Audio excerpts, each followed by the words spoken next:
The climate talks at the COP30 summit started with a call for faster action and for countries to get along. The UN climate chief said fracturing international consensus is threatening efforts to limit global warming. But friends, let me be clear. In this arena of COP30, your job here is not to fight one another. Your job here is to fight this climate crisis together. Paris is working to deliver real progress. Let's not forget that.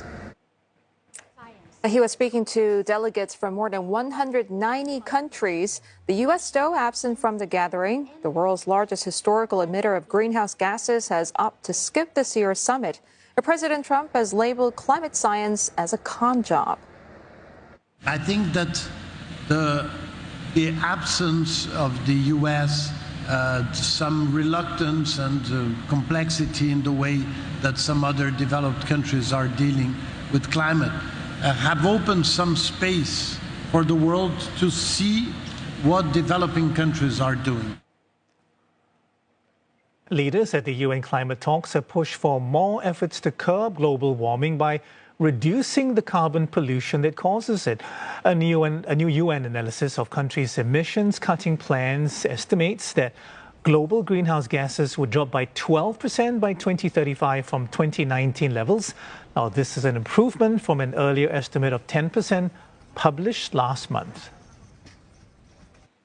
Well, the message of unity also echoed by Singapore's ambassador for climate action, who has urged Southeast Asian countries to take steps towards submitting climate commitments. Yeah, head of COP30, CNA's Sarah Caldi spoke to Ambassador Ravi Menon about tangible outcomes he hopes to see at this year's summit.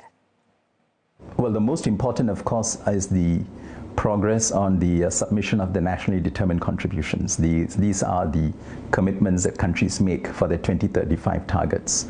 So we're looking to have more countries, especially from Southeast Asia, step up. I think only 2 out of the 10 ASEAN countries have submitted their 2035 targets.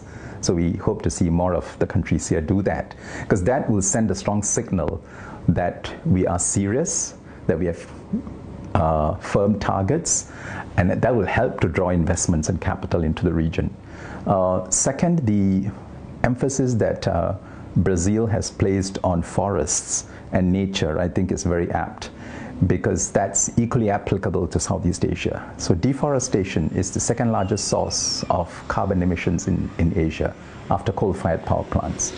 And so solutions for deforestation, solutions and technologies for meaningful reforestation, restoration, mangroves, peatlands, and so on, those are very relevant for Southeast Asia. And so we hope greater attention on these issues at COP30 will also help Southeast Asia address some of its climate challenges.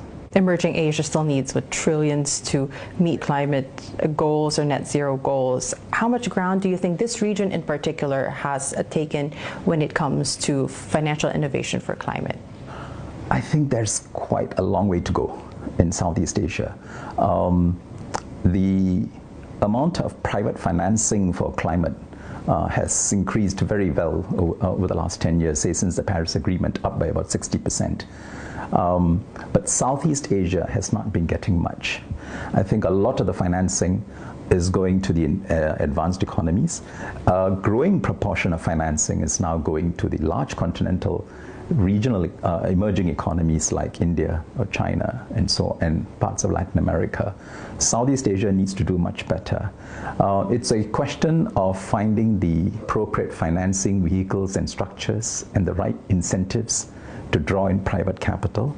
The other area we're very focused on in Singapore is carbon markets, where we know there's demand by corporates to buy carbon credits, and when you buy these carbon credits, you are making possible decarbonization in an emerging market or a developing country where they don't have the necessary financing to carry out the transition project.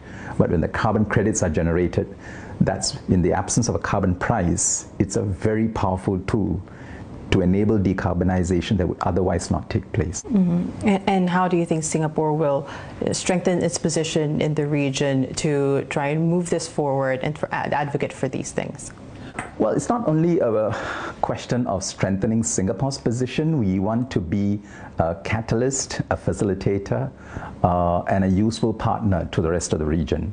And so we use the tools at our disposal. It helps that we are a major financial and business center. So we have a large carbon services hub in Singapore and much of the infrastructure that's necessary. And so, as we have done in other areas, it is about making ourselves useful and relevant to the needs of Southeast Asia, and to channel some of this financing towards projects there. So the blended finance and